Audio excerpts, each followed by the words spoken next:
What's going on, y'all? I've been hearing a lot about this Meek Mill game beef on social media.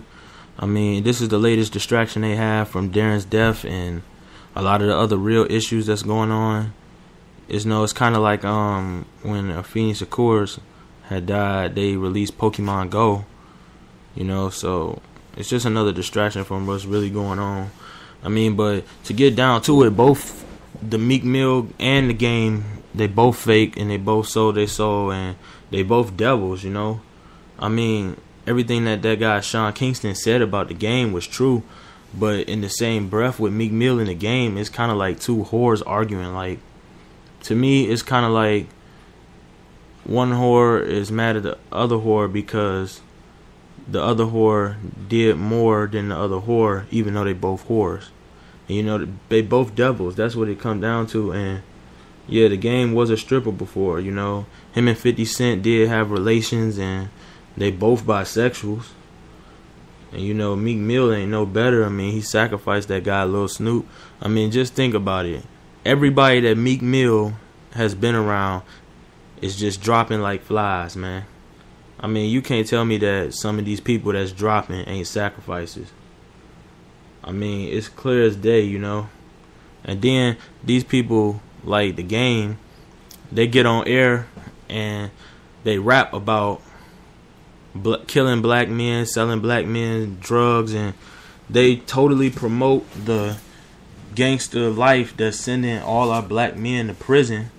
Because people is listening to and being brainwashed and listening to their music and actually trying to live up to that life. And then the people that listen to their life go to prison and do heavy time and die in the streets while they continue to make millions of dollars and be a sellout. I mean, it's crazy. And, I think Meek Mill is probably going to win. I mean, because he ahead of the game in Satan's world, because I think Meek Mill got a lot more sacrifices. And, both 50 Cent in the game, to me, I think they both on steroids. I think Sean Kingston was on point with that. I know 50 Cent is for sure. And, they both have done homosexual rituals. That picture that the game put out on Meek Mill walking out with that transsexual, that was a real picture, And the game has done the same, The game was a stripper. So, at the end of the day, you can't really, both of these guys is really messed up people, and the least is just letting it happen because they just using this as another distraction.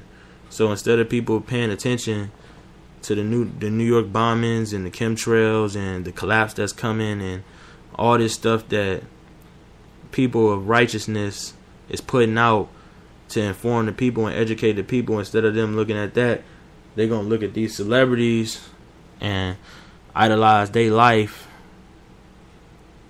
And they gonna look at that and just completely forget about the issue. Then that make it easier for them to just hit you with whatever they want to hit you with when everybody is distracted. So that's basically all this comes down to. Meek Mill is just a terrible dude. He signed with Rick Ross on camera. And Rick Ross was shaking his head at that point. Like, Rick Ross did not want to sign Meek Mill at that point. I was watching one of the videos when he was selling his soul. I think he did his on camera with Rick Ross, and they was throwing up all them signs. And the game in Meek Mill, they throw up all those Illuminati signs all the time. You just got to catch it. As far as the pyramids, they throw up the pyramids. They throw up the goat. They throw up the 666. They even got a picture together throwing up that. And the game is really not about that life. He rapped his brother's life. His brother is the real one about that life. While the game was a stripper, his brother was an actual like blood that was really living that life and really going through them times. So all these rappers is really just really rapping other people's lives. And like what Meek Mill, when he had his beef with Drake, what he said about Drake was true about that ghostwriting. Like, Drake has never really went through any of this stuff. He didn't come from the bottom. His dad was a Zionist. Drake is in the Zionist bloodline.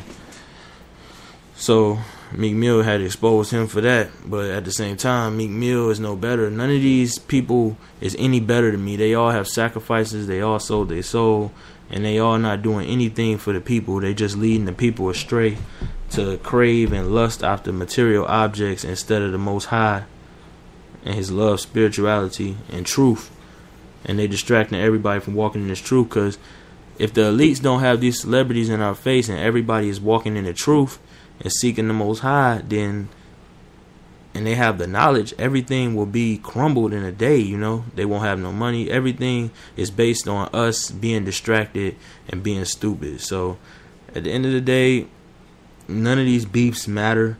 I mean, I address them for a couple of minutes here and there, but none of these beefs matter because I think they all ran by the Boule and by the Zionists.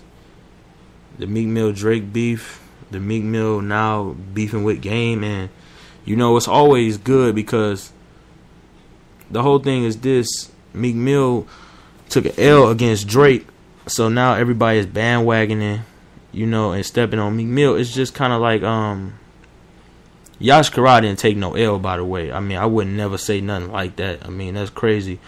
But when one dude started making videos about Yash Kara, then the next thing you know, another person want to make videos, then another person want to make videos. It's like all bandwagon.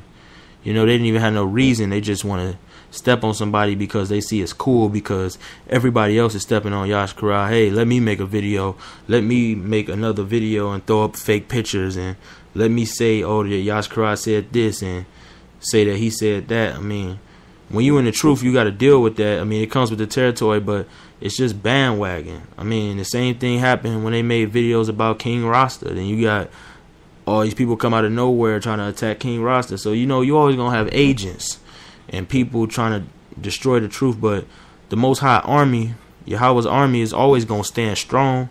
The 1/3 is going to stand stronger than the 2/3. Just because the 2/3 is bigger, the majority is not always better. Just because the 2/3 is bigger and the 1/3 is smaller, what do that mean? If the 1/3 have the Most High with them, they gonna reap the rewards. And so just keep your spirits up and don't get caught up with these distractions, but just know when you see the signs and just know when you see what's going on, you can identify and say that's garbage, but you know what it is. You're awake now. So keep y'all heads up, stay strong, and let me know what y'all think about the Meek Mill Game beef and what y'all think about what's going on right now in the comment box, and make sure to subscribe and just keep everything on the Most High. Shalom, Barakatah.